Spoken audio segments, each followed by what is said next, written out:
Election campaigns were festive mode. Candidates are at doorsteps across the country giving various promises, including development.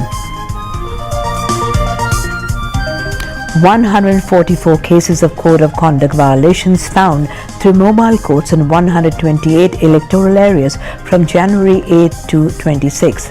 94 cases filed, says Election Commission.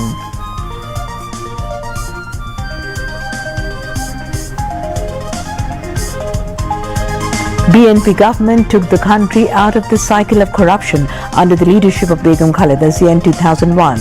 A party of coalition government at that time, now levelling accusations against BNP, says Tariq Rahman.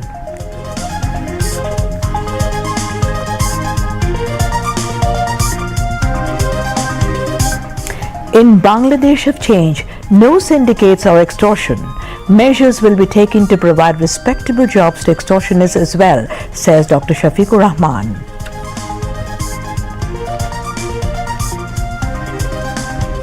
Trial for murder case of Abu Saeed, first March of July mass uprising completes. Tribunal left the verdict pending.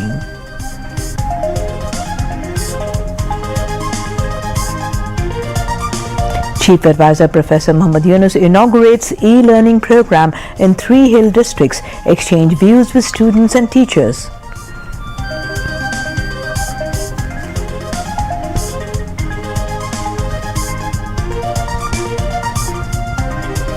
Bangladesh seeks assistance of Meta to prevent rumors and propaganda ahead of the upcoming elections, says Chief Advisor's International Affairs Special Envoy Lutfi Siddiqui.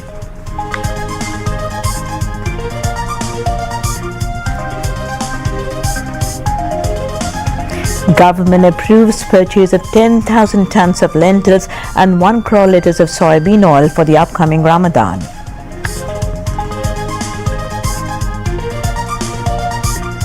Iran vows to retaliate if United States or Israel attacks.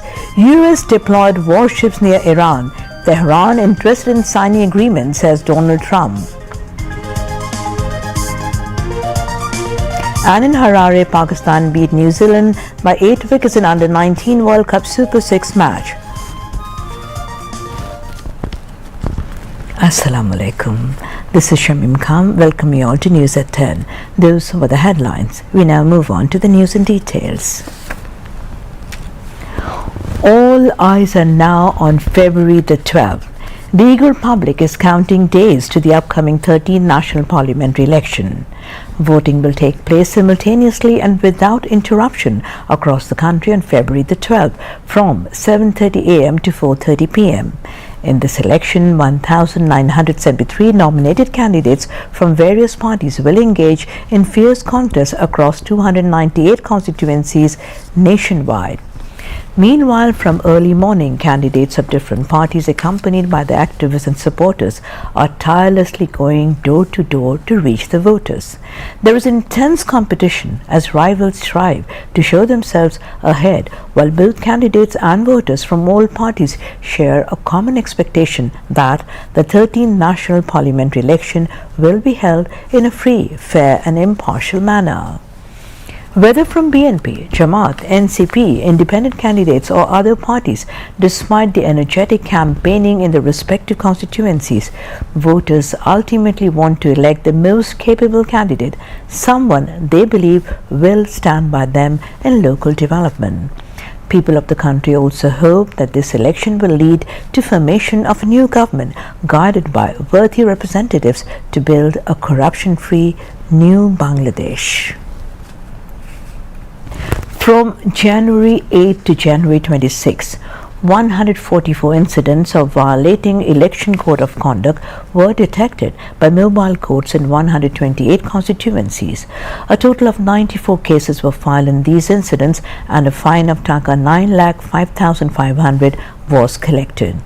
Election Commissioner Anwarul Islam Sharkar said this at Agargaon Nirbachan Bhavan in the capital today.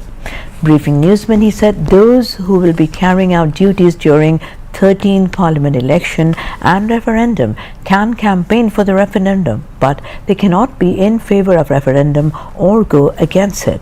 The Election Commission also said that this time the voters will go to polling centres keeping 100% trust on the Election Commission, and the EC will be able to overcome all worries centering the upcoming election. Home Advisor Lieutenant General Retired Mohammad Jahangir Alam Chaudhry reiterated the interim government's commitment to holding the forthcoming 13th national election in a free, fair, peaceful, impartial, acceptable and festive manner. He made the remarks at a core committee meeting on law and order at the Home Ministry at the Bangladesh Secretariat today.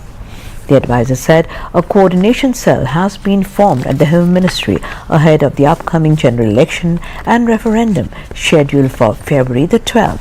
He said law enforcement agencies have been instructed to remain alert and vigilant so that no untoward incidents occur among political parties and candidates during the campaign.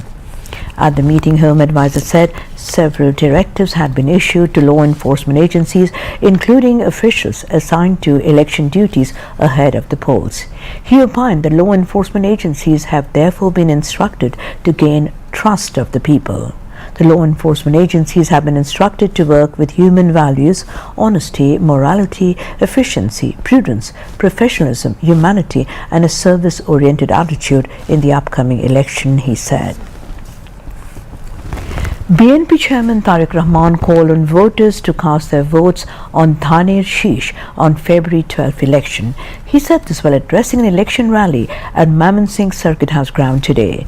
BNP Chairman said in 2001, under the leadership of Begum Khaleda Zia, BNP took Bangladesh out of vicious circle of corruption.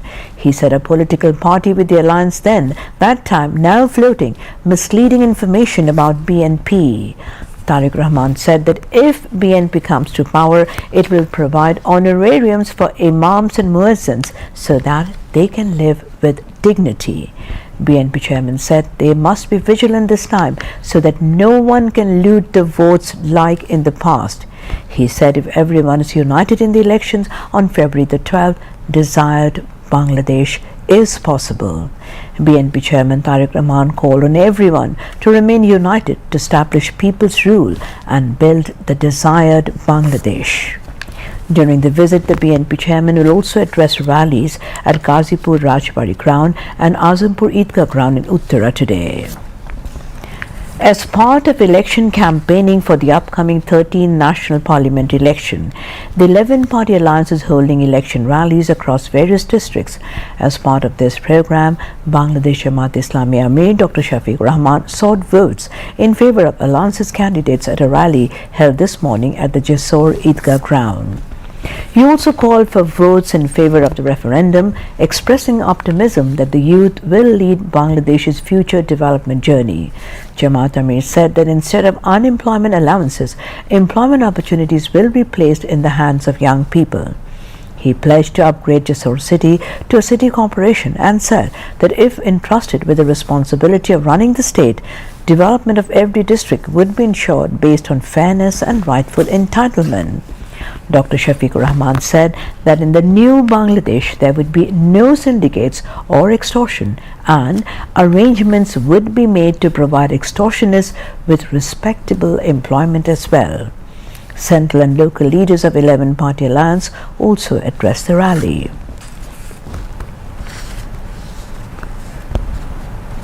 Meanwhile, at an election rally at Khulna Circuit House this afternoon, Jamaat Amir Dr. Shafiq Rahman said that everyone should learn from the downfall of those in the past who did not respect people's will.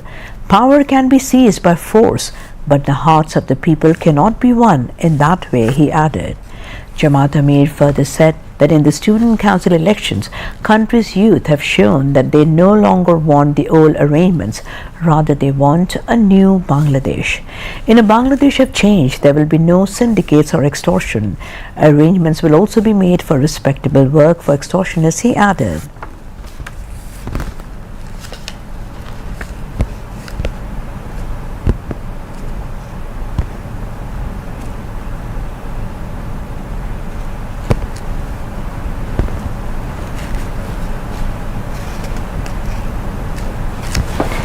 Chief Advisor Special Assistant Professor Ali Riaz said July National Charter will ensure religious rights of every citizen and establish a society based on equality, human dignity and social justice. He made the remarks while speaking at a view exchange meeting with members of Hindu community on referendum campaigning and voter motivation at the auditorium of National Museum in the capital today. The event was organized by Hindu Religious Welfare Trust. Hindu Religious Welfare Trust Vice Chairman Tapun Chandra Mojumdar chaired the event, while Religious Affairs Secretary Muhammad Kamaluddin and Hindu Religious Welfare Trust Secretary Devendranath Uran also spoke. Professor Ali Riaz said the existing system must be changed through extensive reforms to rescue the state battered by the oppression of fascism. He urged voters to cast yes vote in the referendum to achieve those reforms. Regarding appointment and responsibilities of the President, Chief Advisor Special Assistant said, in the past, everything happened according to the will of the Prime Minister. Under the Constitution, the President cannot take any decision independently except for appointing the Prime Minister and the Chief Justice, he added. Referring to Article 70 of the Constitution, Ali Riaz said, it is like putting scotch tape over the mouths of MPs of their own parties.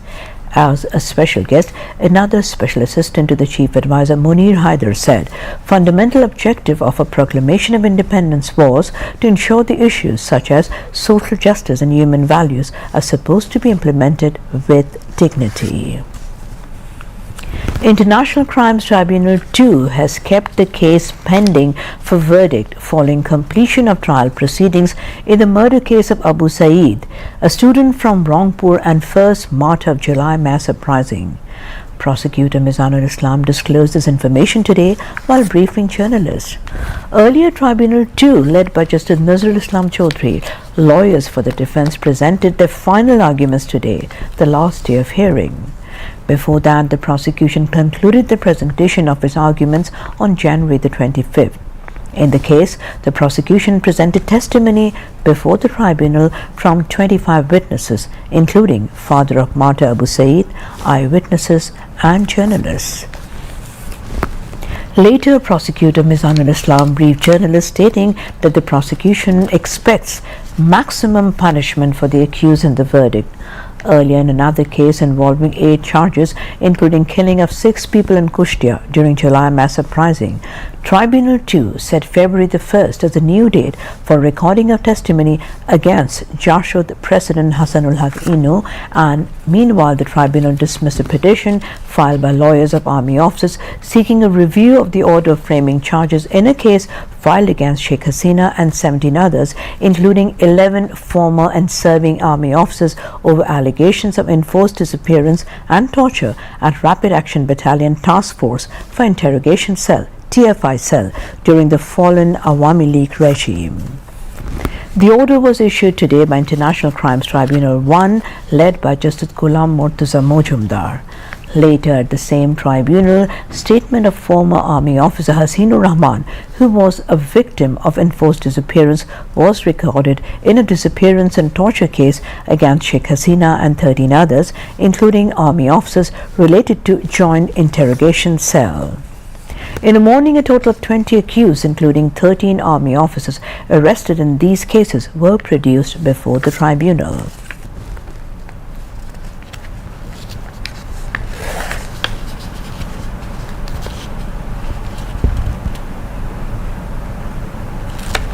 Chief Advisor Professor Muhammad Yunus today formally inaugurated e-learning program in 12 schools across 3 hill districts in Chattogram.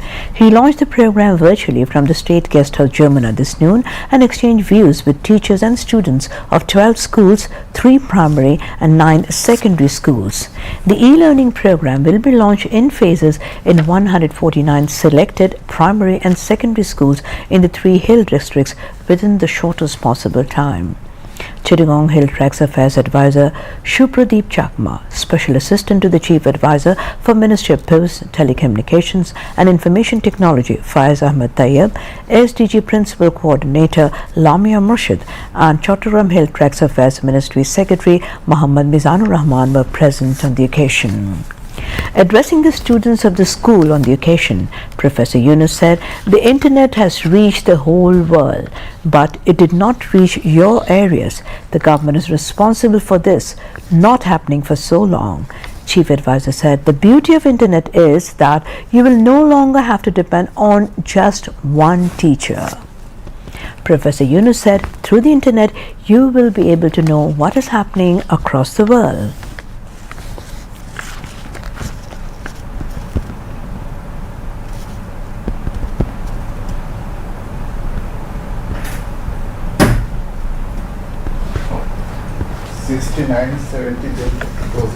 আজকে অন্তত শুরু হলো, এইটার থেকে এখন কি কি সম্ভাবনা সেগুলো আমরা ক্রমাগত করতে থাকবো। এই যে কাজটা আমরা 12টা স্কুলের সঙ্গে করছি, এটা 3,500 স্কুলের সঙ্গে হওয়ার কথা, কিন্তু আমরা এখনো পারিনি। এই শুধু প্রথম পদক্ষেপ হলো।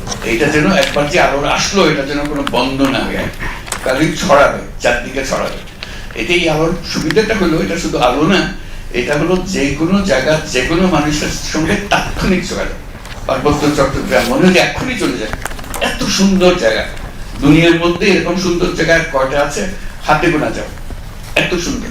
তার মধ্যেও নাকি লোক যায় না, কি কারণে যাবে, কথা বলতে পারে না। এখন চেষ্টা হবে যে শিক্ষক, প্রত্যেক স্কুলে শিক্ষক যে বিষয়ে শিক্ষকতা দরকার আমাদের আয়োজন করে দেওয়া, যাতে করে যে যেখানে আছে, উনি ঢাকাতে থাকুক, উনি রংপুরে থাকুক, উনি চট্টগ্রামে থাকুক, উনি কক্সবাজারে থাকুক, যেখানে থাকুক, সেখান থেকে শিক্ষাদান করবো। শিক্ষার মান যাতে বাড়ে, যে শিক্ষক যেখানেই থাকে, শিক্ষকের অভাবে শিক্ষার মান যেন কমে না যায়, এটি আমাদের প্রধান দায়িত্ব। দুনিয়ার অন্য জায়গাতে যত শিক্ষা, এটা তো সেই শিক্ষা। আর ইন্টারনেটের মজা করলো, এক শিক্ষকের উপর বসে থাকতে হয় না, তোমার যেখান থেকে জ্ঞান লাভ করতে হয় সেখান থেকে জ্ঞান লাভ করতে হয়, তোমার ইচ্ছা। যেহেতু ইন্টারনেট আছে, সেই ইন্টারনেট যাতে সবার কাছে থাকে, এটা শুধু স্কুলের কাছে থাকলে হবে না। এখন আমরা যেটা করছি, এটা স্কুলের কাছে যাচ্ছে, আমাদের চেষ্টা হবে প্রত্যেক ছাত্রের কাছে তাদের ইন্টারনেট থাকে। আর হলো স্বাস্থ্য, ইন্টারনেটটা থাকলে সে মানুষ কোথায় আছে কিছু আসে যায় না। ডাক্তার যদি কক্সবাজারে থাকে, সঙ্গে সঙ্গে কক্সবাজারের সঙ্গে কথা হবে, চট্টগ্রাম হলে চট্টগ্রাম, ঢাকা হলে ঢাকা। এই যোগাযোগ মুহূর্তের মধ্যে যে কোনো লোকের সঙ্গে যোগাযোগ করা যায়। Later, the Chief Advisor virtually exchanged views with several teachers and students. The teachers and students expressed their gratitude and thanks to the Chief Advisor for launching the e-learning program.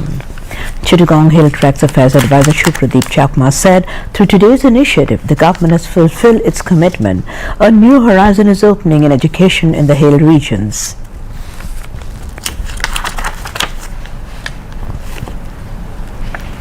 The National Task Force on Restructuring the Tax System today submitted its report to Chief Advisor Professor Muhammad Yunus, outlining specific short and long-term recommendations aimed at raising Bangladesh's tax to GDP ratio to the desired level. The report proposed necessary restructuring of tax system to support the overall economic development and to formulate tax policies conducive to both domestic and foreign trade. An 11-member task force led by its head and Policy Research Institute of Bangladesh PRI Chairman Dr. Zaidi Sattar handed over the report to the Chief Advisor at the State Guest House Jamuna.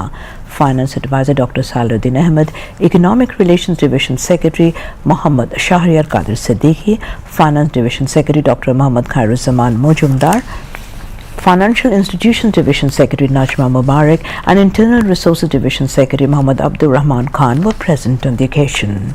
The report described Bangladesh's tax system as unnecessarily complex, inefficient and excessively dependent on indirect taxes. It noted that instead of minor reforms or fragmented changes, fundamental and structural reforms are required to ensure long-term economic prosperity. The report, titled Tax Policy for Development, a Reform Agenda for Restructuring the Tax System, identified a total of 55 policy issues and provided recommendations for each. It highlighted 7 priority policy areas and presented a roadmap to increase the tax to GDP ratio from 10% to 12% by 2030 and from 15% to 20% by 2035. The report also proposed restructuring the tax system to change the ratio of direct to indirect taxes from the current 30:70 to 50:50. In addition, the report recommended digitalization, automation, artificial intelligence-based risk analysis, simplification of tax structure, restructuring of incentives, risk-based audits, and a strategic shift away from trade taxes towards domestic taxes. For modernizing the tariff structure, it suggested ensuring equal effective protection for export and import substitute products. The report further stated that a separate valuation database is not required for goods clearance and recommended introduction of post-clearance audits instead of valuation at ports. It also recommended moving towards a single VAT rate instead of multiple rates in the value-added tax system. After receiving the report, Chief Advisor Professor Yunus thanked the task force members and said, "Interim government has very limited time. We want to begin the journey of implementing these policies." If these policies are implemented, he said, the sectors and methods of revenue collection will become clearer, and this will bring a major policy shift in the country's economic development and revenue management. Bangladesh has held a meeting with Facebook, now Meta, at the highest level to engage the technology platform to counter misinformation and disinformation during the forthcoming general elections and the referendum slated for February the 12th. Chief Advisor Special Envoy on International Affairs Lutfi Siddiqui held the meeting on the sidelines of World Economic Forum WEF annual meeting last week in Davos, Switzerland. He was briefing media about his engagements in the WEF meeting in Davos at the Foreign Service Academy this afternoon. Chief Advisor's Press Secretary Shafiqul Alam was present at the briefing. Lutfi Siddiqui said that at the World Economic Forum, in discussion with heads of state and government from various countries and heads of international organizations, Bangladesh's continuation of existing facilities even after transitioning from a least developed country to a developing country, as well as trade and investment, were discussed. He said that world leaders highly praised Bangladesh's reform initiatives in various sectors. IMF যখন আমাদের সাথে বসেছিল তখন কয়েকটা scenario দিয়েছিল আমাদের ইকোনমিতে কি কি হতে পারে, কারেন্সি, রিজার্ভস, রেমিটেন্স, এক্সপোর্ট, এই সব সিনারিও যদি আমরা দেখি তখন কি মনে হয়েছিল আর এখন আমরা কোথায় এসেছি সেই তুলনায় আমরা একেবারে উপরের দিকে, আপার এন্ড অফ এক্সপেকটেশন। এটার জন্য আমাদেরকে কংগ্রাচুলেট করলো আর বললো যে সৌদি আরবিয়ার মতো অন্যান্য দেশের সাথে আমরা ওদের রিফর্ম সম্বন্ধে যদি একটু শিখিয়ে জানি পরবর্তীতে কি করতে হবে, আমাদের একটা ভিশন লাগবে। সৌদি আরবিয়া আছে ভিশন 2030, যে ওরা কোথায় যাচ্ছে, একটা ডেস্টিনেশন লাগবে।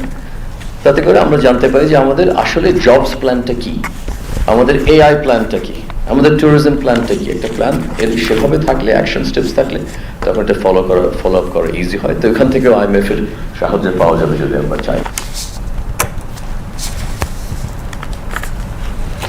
The Government Advisory Council Committee on Purchase has approved procurement of 10,000 tons of lentils and 1 crore litres of refined soybean oil ahead of the upcoming Ramadan. Power, Energy and Mineral Resources Advisor Muhammad Fazil Kabir Khan said this while speaking to journalists after the committee meeting at the Secretariat today. Stating that the government aims to ensure supply of lentils and edible oil in the market during Ramadan, advisor said the Government Advisory Council Committee on Purchase has also approved purchase of 40,000 tons of urea fertilizer and 100 jeeps for Rapid Action Battalion. Regarding issue of increasing salaries of government officials and employees, he said that the Pay Commission has submitted its report and the elected government will have the authority to either implement or cancel the proposed pay scale.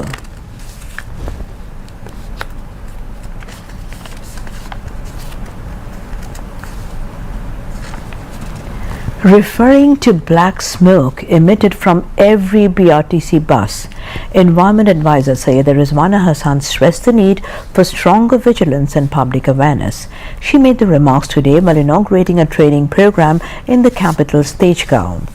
The Environment Advisor said strict action must be taken against polluting vehicles, stressing that a coordinated approach is essential to curb air pollution. Addressing the drivers, she said vehicles must be driven responsibly. If unnecessary honking is stopped, vehicle speed will automatically reduce and road accidents will also decline, she added. Road Transport and Bridges Advisor Muhammad Fazil Kabir Khan, Chief Advisor Special Assistant Sheikh Moinuddin, Environment, Forest and Climate Change Secretary Dr. Farhina Ahmed, BRTC Chairman Abdul Latif Mullah, BRTA Chairman Abu Mumtaz Saduddin Ahmed and representatives of Road Transport Workers Federation were present at the event. Now, internationally.